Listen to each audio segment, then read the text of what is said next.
starting on the 3 paper sessions from members of the Dwell team, and I'd like to introduce you first to Adam Park, who's our Architect Research Assistant. Thanks, Sarah, and thanks to Jeremy as well for setting the scene this morning. So I'm going to talk a bit more detail about the report that you would have had in your goodie bags, and particularly I'm going to talk about the with bit, the kind of participatory methods, because within the book itself we don't really get into a lot of detail, and that's partly driven by our participants who were quite keen that it was more about the implications and the kind of the kind of what it means for housing developers, rather than a big kind of detail about what the actual research was. So I'm going to sort of talk a bit about what co-design is, what we mean by it, and why we think it's important. So throughout the project, as Sarah said, we've used design as this research tool. And what we mean by that is using design as a method to produce new sorts of knowledge about housing, about neighbourhoods, about people's aspirations, but also to use design as a way of representing that knowledge through design proposals. And the aim of this is to go a kind of step beyond the normal approach with reports, which is about to produce a lot of guidance, a lot of kind of text-based or checklists, which are important, but they're actually not always that useful when you're actually doing the process of design. And co-design itself is a participatory methodology, as you would have probably understood. And the reason why we have used it is as a way of trying to actively involve people who have a stake in a project, like citizens or end users, to ensure that the design process meets the functional needs and aspirations. In terms of housing, this is a challenge. There is no real necessarily one end user in housing development, and I think that is, unless you're doing a self-build project or a co-housing project. So we've used our participants as a kind of, as a group, not necessarily representative of all third and fourth ages, but kind of to try and draw upon their own experiences and try and broaden our knowledge as designers about people's needs and aspirations. So some of the benefits of co-design is this idea of amplification of people's voices who may not normally get to talk to developers, researchers, architects, and particularly amplifying that voice to then write reports and try and get impact to influence housing policy, particularly at national level, but also local level. And I think that idea of a dialogue between the professional researcher, architect, and the local resident, in my view, it really helps to sensitise the way we design, particularly at a time when aspirations are changing so fast and there's such a diverse range of older people in the city. And it also helps to embed that reality of the ageing process. I think sometimes with the whole active ageing debate, there can be a tendency to forget that it can be a difficult process for many people, and our participants have helped really kind of bring us back to the idea about that you need the toilet a lot more, you might not be able to sleep with your partner, you might have difficulty reaching low cupboards, you might have to store stuff all over the place. So all this kind of stuff is being fed back in to our design work. In terms of the drawbacks, as I said, it's difficult to recreate the inherent constraints of the housing market and the housing delivery models within this kind of research exercise. We've had to be quite speculative and put forward proposals that might inspire or influence practice but aren't necessarily going to get built. One of the things we were asked when we exhibited our work in the Winter Gardens last year was, so when are these getting built and how much are they going to cost? And that was kind of a difficult question to answer by a researcher. It's also a very time-consuming process, as anyone who's done participation will know, and it's not always possible to meet the expectations of everyone when you have a very diverse range of participants. It's kind of very early lesson that just because people are the same age doesn't mean that they all have the same views. And I think just a further challenge I'd sort of note, particularly in some of the neighbourhood work we did, was this idea of a kind of a tension between seeing a change in their neighbourhood, participating for that end, and us, our interest in the co-design process as a kind of research method.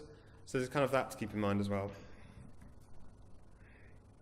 So in terms of where we recruited our participants from, we had kind of 2 strands to the project. this downsizer homes and then the neighbourhoods work. I'm going to just really talk about the first group today, but in terms of recruitment, we went out to communities, we used local media, and particularly the University of the Third Age has been very helpful in recruiting people for our citywide group, and they've been the main core group involved in producing this report. And just to recap on the types of housing we're looking at, I mean, this diagram, it's not particularly clear on the screen, but it tries to show that there's a whole spectrum of different housing types, as we kind of talked about, Jeremy talked about this morning. But we're very much interested in kind of the first two kind of categories, so the not specialised. And the reason for that, again, it was really driven by participants. They're kind of, people were interested in living in normal communities, not being kind of isolated or tucked away in a kind of special type of housing. This is about kind of the aspirations we were dealing with our Third Age participants. So we began with co-design. The process began with the focus group discussions, trying to start off by really opening up the issues in terms of getting people up to speed with what types of housing we were dealing with, other examples from around the world, but also the realities of actually urban ageing in Sheffield, what challenges they face getting to the bus stop, or actually catching a bus if they weren't very regular, and then challenges about bins being left out on pavements, for example, and then within the home, it was about features that they liked within the home, things about being able to keep a hobby going, maybe an artist. We had an artist who had a painter studio. And things that they found a challenge in the home. A big one in Sheffield is no downstairs toilet. What do you do if you have a friend or a relative who needs to go to the toilet? They simply can't come round. Another big one is the steps. You get a lot of terraced houses in Sheffield with that 3 or 4 steep steps up to the front door. So what we found with our participants is that most people are actually happy to muddle along until some sort of crisis hits.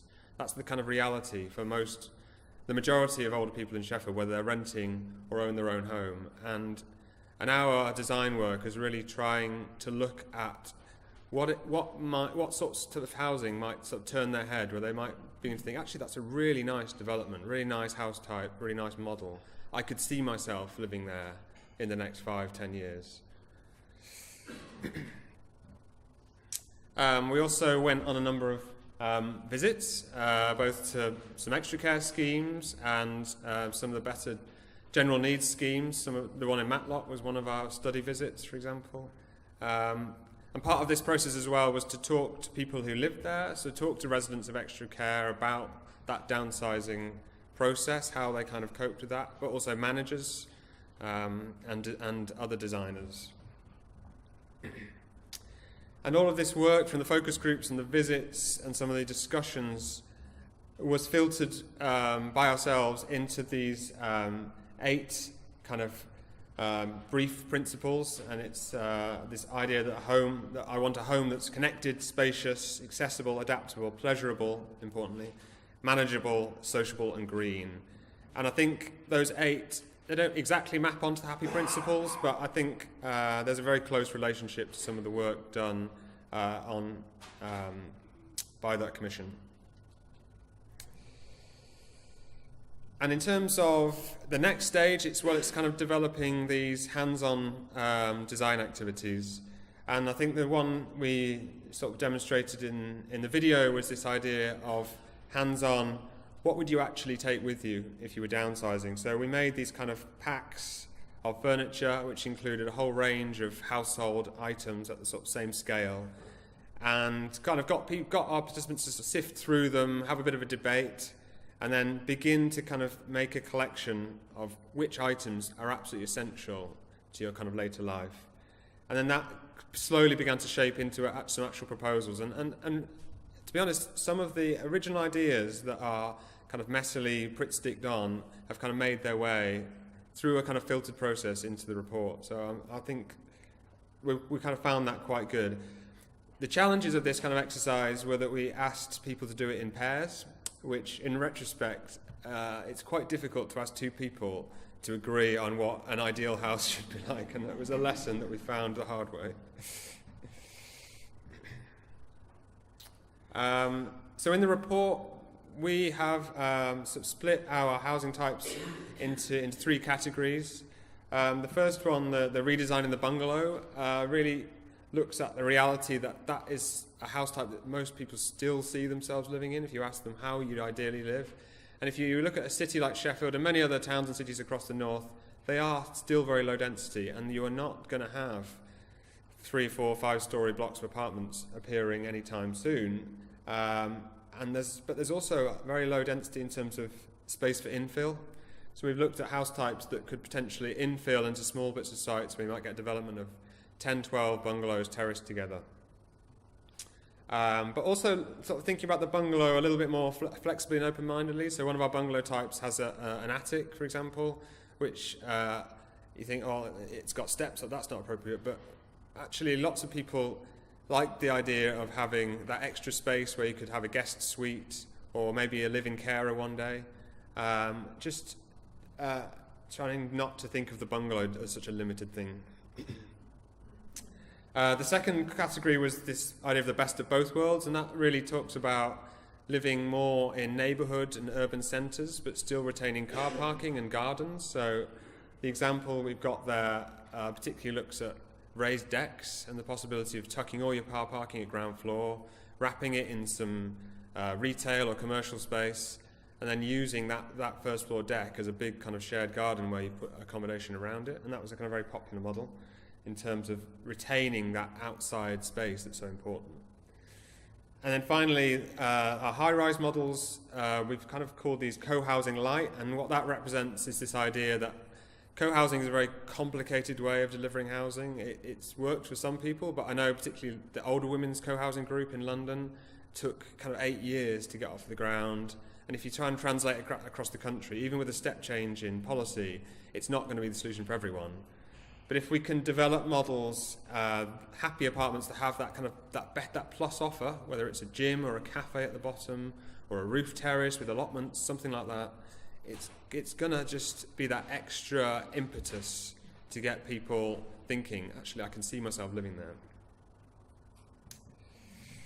And then we took some of those housing models that we developed, and we then began to think as a group about where in a city like Sheffield you might develop some of them. So we kind of went out on some site visits to some sites that were vacant and have been vacant for a long time. We began to develop some master plans for those sites, and throughout this process we were having these kind of regular monthly or 3-weekly meetings and trying to take comments away as designers, get feedback from our participants, and then feed that back in and then say, this is the next version. Did I interpret your comments right?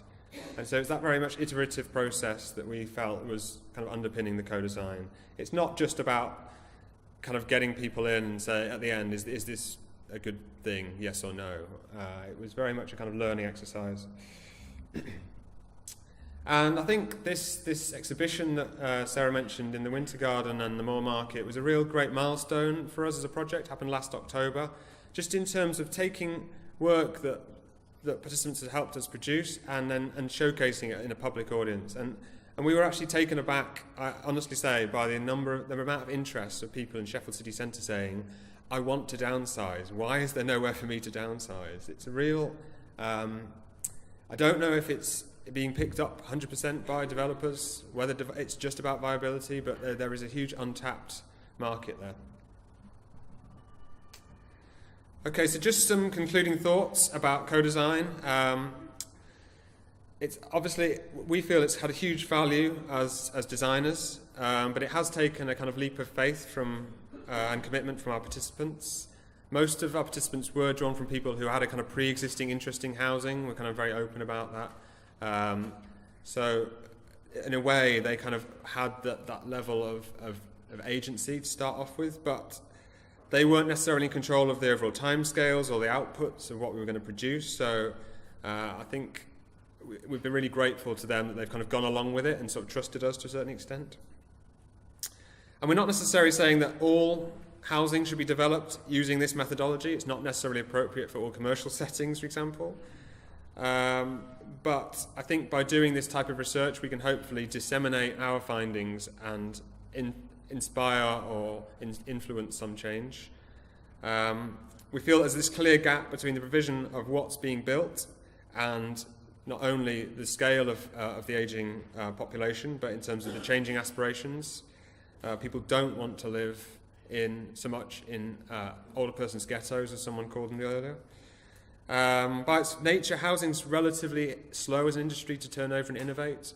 You only buy a house once every maybe 10, 15, 20 years, so it's not like other kinds of markets where there's that rapid learning feedback loop. So we feel that sort of participatory design, co-design and architecture can hopefully help to catalyse innovation and open up new markets, because we really feel that people do not know what they want in terms of downsizing accommodation until they've seen the best practice. Thank you.